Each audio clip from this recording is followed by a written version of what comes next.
میرے عزیز دوستوں اور بزرگوں، اگر دنیا میں سب کچھ انسان کی چاہت کے مطابق ہونے لگے تو پھر یہ انسان مخلوق نہ رہے، اس لیے کہ سب کچھ چاہت کے مطابق ہونا صرف خالق کی صفت ہے۔ سب کچھ چاہت کے مطابق ہونا صرف خالق کی صفت ہے۔ اللہ کا غیر ہونے کا تعارف یہ ہے، اللہ کا غیر ہونے کا تعارف یہ ہے کہ وہ اپنے ہر ارادے میں محتاج اور ناکارہ ہے۔ اللہ کے غیر کا تعارف یہ ہے کہ اللہ کا غیر اپنے ہر ارادے میں اور اپنی ہر حاجت میں محتاج اور ناکارہ ہے۔ خالق کی صفت یہ ہے کہ وہ اپنے ہر ارادے میں غالب ہے۔ میں نے عرض کیا کہ اگر سب کچھ انسان کی چاہت کے مطابق ہونے لگے تو پھر وہ انسان نہیں ہے، دوسری بات یہ ہے کہ اگر انبیاء علیہ السلام کی لائی ہوئی خبریں انسان کی عقلوں کے مطابق ہوں تو پھر اللہ کی طرف سے بھیجے ہوئے انبیاء علیہ السلام پر ایمان لانا بھی کوئی کمال نہیں ہے۔ مخلوق کا کمال یہ ہے کہ وہ اپنی چاہتوں میں اپنے ارادوں میں ناکام ہو۔ مخلوق ہونے کا کمال یہ ہے کہ انسان اپنے ارادوں میں ناکام ہو، یہ مخلوق ہونے کا کمال ہے۔ بہت توجہ سے بات سننی ہوگی، یہ مخلوق ہونے کا کمال ہے کہ انسان اپنے ارادوں میں ناکام ہو۔ اگر اللہ رب العزت مسلمانوں کو خاص طور پر ان کے ارادوں میں ناکام نہ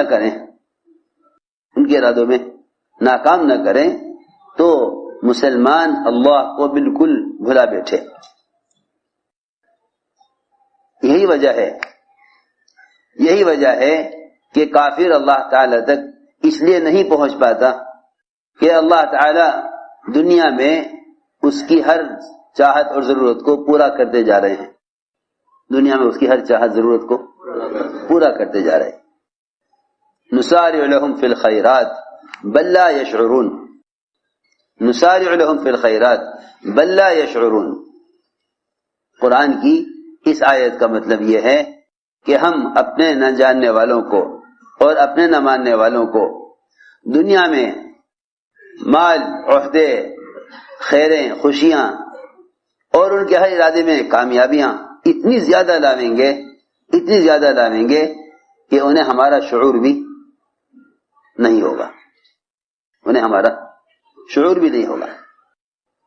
ہم اتنی تیزی سے خیر اور خوشیاں، مال اور عہدے، صحت اور قوت اتنی کثرت سے دیں گے اپنے نہ ماننے والوں کو کہ انہیں ہمارا کبھی خیال بھی نہیں آئے گا۔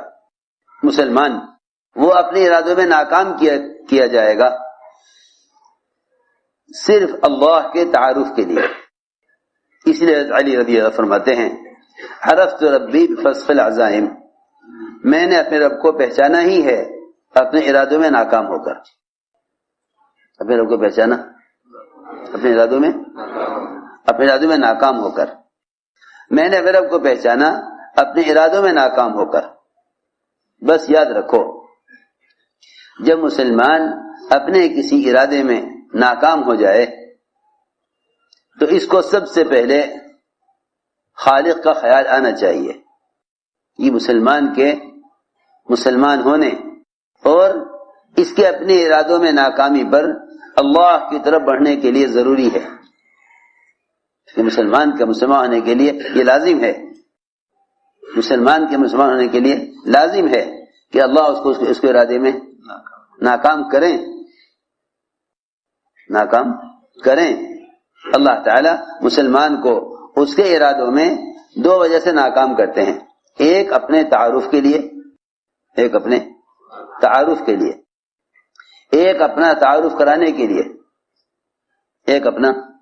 تعارف کرانے کے لیے، دوسری وجہ یہ ہے کہ اللہ رب العزت مسلمان کو اس کے ارادوں میں، اس کی تجارتوں میں، اس کی زراعت اور حکومت میں، اس کے سرمایہ داری کے نقشوں میں، مختلف حاجت اور ضرورتوں میں اس لیے بھی ناکام کرتے ہیں تاکہ یہ ان ناکامیوں سے ناکامی کے اسباب چھوڑ دے، ناکامی کے اسباب چھوڑ دے، اس کے رخ کو بدلنے کے لیے اور اپنے تعارف کے لیے، اس کے رخ کو بدلنے کے لیے اور اپنے تعارف کے لیے اس کو ناکام کرتے ہیں۔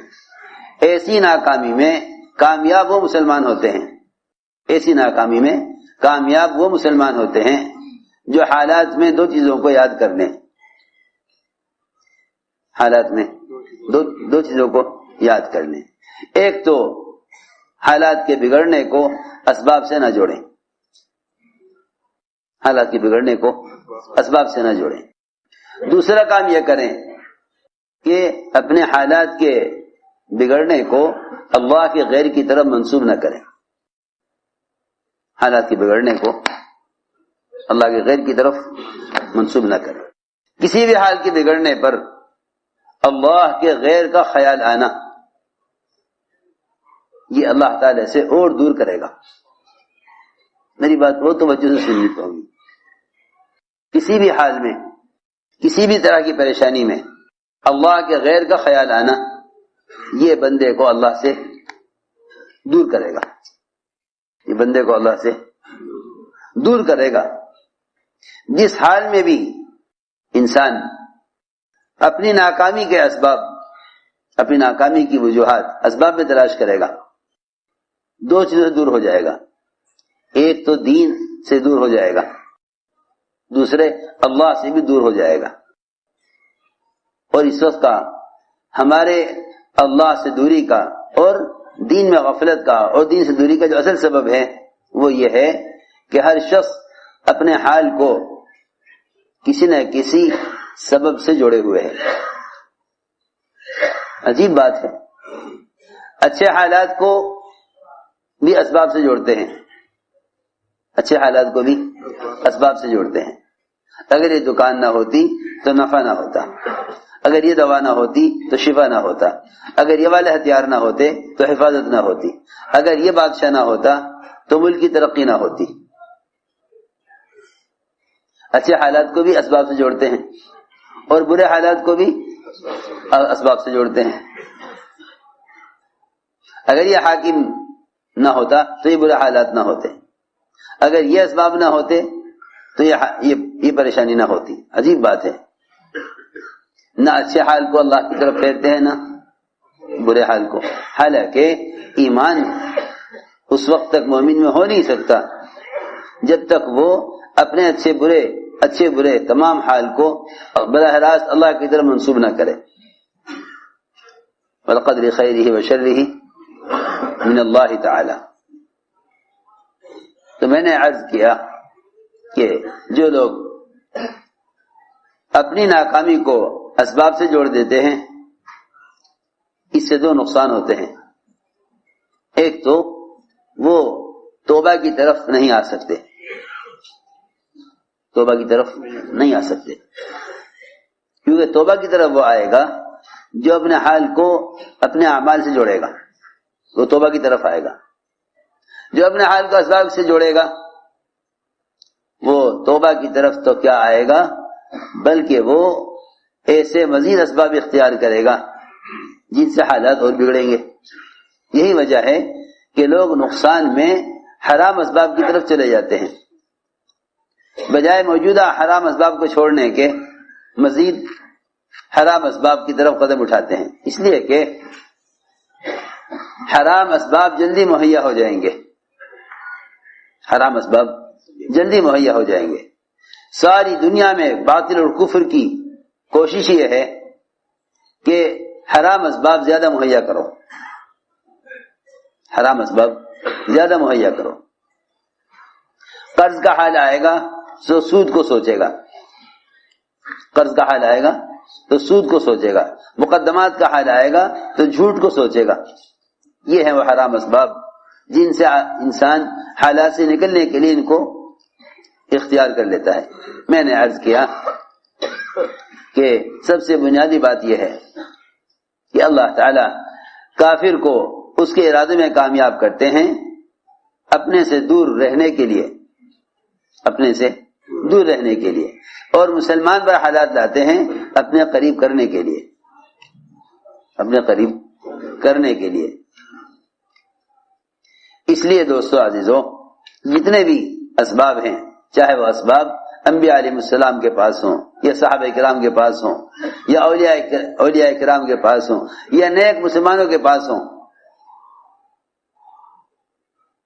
ان سب کے پاس اسباب کی شکلیں محض ان کے امتحان کے لیے ہیں، محض ان کے امتحان کے لیے ہیں، یہ بتانے کے لیے کہ تمہارے تمام ارادوں اور تمام شکلوں پر اللہ کا قبضہ ہے، وہ جو چاہیں گے وہ کریں گے، وہ جو چاہیں گے وہ کریں گے۔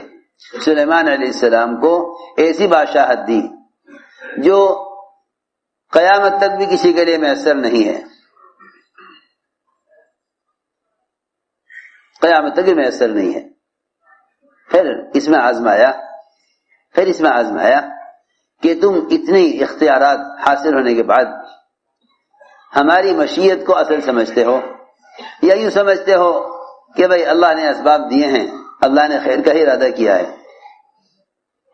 یہ ضروری نہیں کہ اللہ تعالیٰ جس کو اسباب دے دیں اس سے اللہ خیر کا ارادہ کر لیتے ہیں، ایسا نہیں ہے،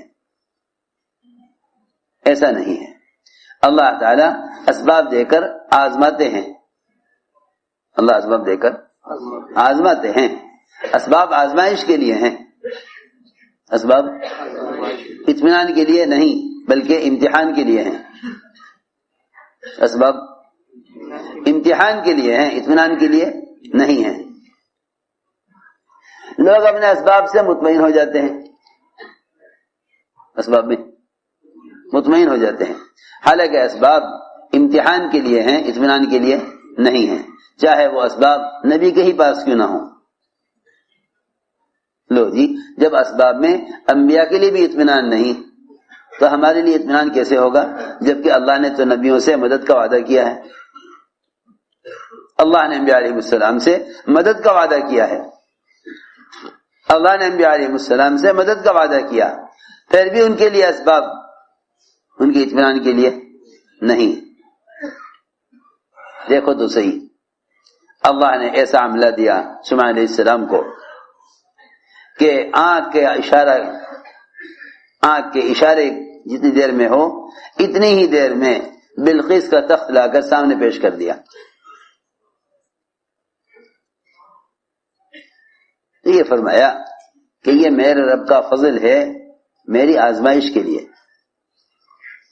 میرے رب کا فضل ہے میری آزمائش کے لیے کہ میں اس پر اللہ کا شکر کرتا ہوں یا کفر کرتا ہوں۔ شکر تو یہ ہے کہ میں اس کو اللہ تعالی کے ذات کی طرف منسوب کر دوں کہ اللہ نے کیا، اور ناشکر کفر یہ ہے کہ میں اسے اللہ کے غیر کی طرف منسوب کر دوں کہ اللہ کے غیر نے کیا۔ سوچو، میں نے عرض کیا کہ وہ اسباب جو اللہ نے انبیاء علیہ السلام کو راضی ہو کر دیے ہیں، جب وہ ان کے امتحان کے لیے ہیں، تو پھر وہ اسباب جو اللہ نے غیر مسلموں کو ناراض ہو کر دیے ہیں، مسلمان ان سے مطمئن کیسے ہو سکتا ہے؟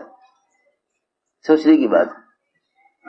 جو اسباب اللہ نے انبیاء علیہ السلام کو راضی ہو کر دیے ہیں، جب وہ اطمینان کے لیے نہیں، تو جو اسباب اللہ نے غیروں کو ناراض ہو کر دیے ہیں، مسلمان ان سے اطمینان کیسے کر سکتا ہے؟ وہ سوچنے کی بات ہے۔ اس لیے میں نے عرض کیا کہ اللہ رب العزت نے خوب بادشاہت دی سلیمان علیہ السلام کو، خوب اختیارات دیے، خوب اختیارات دیے، پانی پر بھی، ہوا پر بھی، جنات شیاطین پر بھی، درندوں پرندوں پر بھی، سب پر اختیار، سب پر اختیار، سب پر اختیار دیا۔ پھر آزمایا کہ دیکھنا یہ ہے کہ اگر یہ ان سارے اختیارات اور قوت میں کسی خیر کے کام کا ارادہ کریں تو ہمیں یہ اس میں کتنا یاد رکھتے ہیں، ہمیں یہ کتنا یاد رکھتے ہیں۔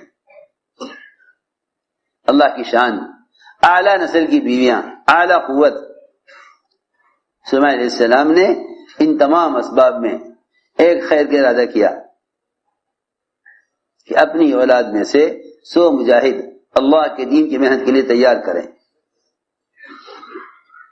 بعد فرشتے نے کہا کہ ارادہ تو آپ نے یہ کیا ہے، مگر آپ اپنے اس ارادے کو اللہ کی چاہت پر موقوف کر لیں، اس ارادے کو اللہ کی چاہت پر موقوف کر لیں۔ یوں نہ کہیں کہ میں یہ کروں گا، یوں کہیں اگر اللہ چاہے گا تو ایسا ہوگا۔ اس لیے کہ اللہ تعالیٰ کو دعا اور دعوت پسند ہے، دعویٰ پسند نہیں ہے، دعویٰ پسند نہیں ہے، اللہ کو دعویٰ پسند نہیں ہے، اللہ کو دعا پسند ہے۔ دعا عاجزی کا نام ہے، دعا عاجزی کا نام ہے۔ اللہ کریں گے یہ دعا ہے، اللہ کریں گے یہی دعا ہے۔ الحمدللہ رب العالمین کو افضل دعا اسی لیے کہا گیا کہ تم کسی بھی فعل کے ہونے کی نسبت اسی غیر کی طرف نہ کرو، تمام تعریفیں اللہ ہی کے لیے ہیں، افضل دعا یہی ہے الحمدللہ، افضل دعا، حدیث میں فرمایا افضل دعا الحمدللہ۔ اللہ نے آزمایا، خوب قوت طاقت دی، اعلیٰ نسل کی بیویاں دی، ارادہ یہ کیا کہ اللہ کے راستے کے 100 مجاہد اپنی اولاد میں سے تیار کروں۔ فرشتے نے کہا انشاءاللہ کہہ لو، فرشتے نے کہا انشاءاللہ کہہ لو، لیکن سلیمان علیہ السلام انشاءاللہ کہنا بھول گئے، انشاءاللہ کہنا بھول گئے۔ دیکھو جتنے بھی ہمارے چاروں طرف مادی اسباب ہیں نا، جتنے بھی ہماری طرف چاروں طرف مادی اسباب ہیں، انہیں ہم یہ سوچ کر اختیار کر لیتے ہیں کہ اللہ تعالی نے ہمیں کامیاب کرنے کا ارادہ کیا ہے، اسی لیے تو اسباب دیے ہیں، اسی لیے تو اسباب دیے ہیں۔ کوئی دکان کو اللہ کا فضل سمجھتا ہے، کوئی اپنے کارخانے کو اللہ کا فضل سمجھتا ہے، کوئی اپنے سرمایہ داری اور ملازمت اور حکومت کے نقشے کو اللہ کا فضل سمجھتا ہے۔ اللہ کا فضل اطمینان کے لیے نہیں، اللہ کا فضل امتحان کے لیے ہے۔ ہم جو بھی تمہیں استعداد دیں گے یہ دیکھنے کے لیے دیں گے کہ اس صلاحیت استعداد میں تم اپنی ذات سے ہونے کا ارادہ کرتے ہو یا ہماری چاہت پر ہونے پر موقوف سمجھتے ہو۔ یہ بات تھی۔ سلیمان علیہ السلام انشاءاللہ کہنا بھول گئے، انشاءاللہ کہنا بھول گئے۔ اللہ کی شان، 100 بیویوں سے صحبت کی، ایک بیوی کو حمل ٹھہرا، 99 کو حمل نہیں ٹھہرا، اس لیے کہ ساری دنیا کی عورتوں کے جتنے بھی ارحام ہیں وہ سب کے سب ہر آن ہر لمحہ ہر گھڑی اللہ کے قبضے میں ہیں، اللہ کے ہر آن ہر گھڑی اللہ کے قبضے میں ہیں، ہر آن ہر گھڑی اللہ کے قبضے میں ہیں، اور ہر ماں کا رحم ہر آن ہر گھڑی اللہ کے علم میں ہے۔ کس رحم میں بچہ کتنا بن رہا، بڑھ رہا یا نہیں بڑھ رہا، ایک ہر لمحہ اللہ کے علم میں اور اس کے قبضے میں ہے۔ اللہ کی شان کہ 99 بیویوں کو تو حمل ہی نہیں ٹھہرا، 99 بیویوں کو تو حمل ہی نہیں ٹھہرا، ایک کو حمل ٹھہرا، ایک کو حمل ٹھہرا، وہ حمل بھی وقت سے پہلے ضائع ہو گیا۔ دایا نے لا کر کرسی پر ڈالا بغیر روح کا جسم کہ یہ پیدا ہوا ہے۔ سمجھ گئے سلیمان علیہ السلام کہ یہ سارا جو کچھ سوچا ہوا تھا اس سب کا الٹ اس لیے ہوا ہے، اس سب کا الٹ اس لیے ہوا ہے کہ ہم نے اپنے ارادے کو اللہ کی چاہت پر موقوف نہیں کیا، اپنے ارادے کو چاہت پر موقوف نہیں کیا. اللہ تعالیٰ نے انبیاء علیہ السلام کو بھیجا اس لیے ہے تاکہ وہ اللہ کے احکام بندوں تک پہنچائیں. اللہ کے احکام بندوں تک پہنچائیں. اللہ نے انبیاء علیہ السلام کو بھیجا اس لیے ہے تاکہ جس وقت کی بھی امت کی جو ضرورت ہو دینی اعتبار سے جو بھی سوال ہو اللہ سے پوچھ کر اللہ کے بندوں کو پیغام پہنچائیں. لوگوں نے پوچھا اے محمد صلی اللہ علیہ وسلم یہ بتا دیجئے کہ اصحاب کہف کون تھے, روح کیا ہے, جو قرنین کون تھے. آپ نے فرمایا میں کل بتلا دوں گا, مجھے معلوم نہیں, میں کل بتلا دوں گا. سنو تو صحیح, میں کل بتلا دوں گا. ارادہ یہی ہے کہ جبرائیل آئیں گے ان سے پوچھ کے بتا دوں گا. جبرائیل آئیں گے ان سے پوچھ کر بتاؤں گا, کیونکہ انبیاء علیہ السلام کو اس چیز کا علم نہیں جس کا اللہ نے ان کو علم نہیں دیا. غیب کا علم انبیاء علیہ السلام کو نہیں ہے. غیب کا علم انبیاء علیہ السلام کو نہیں ہے. غیب کا علم انبیاء علیہ السلام کو نہیں ہے.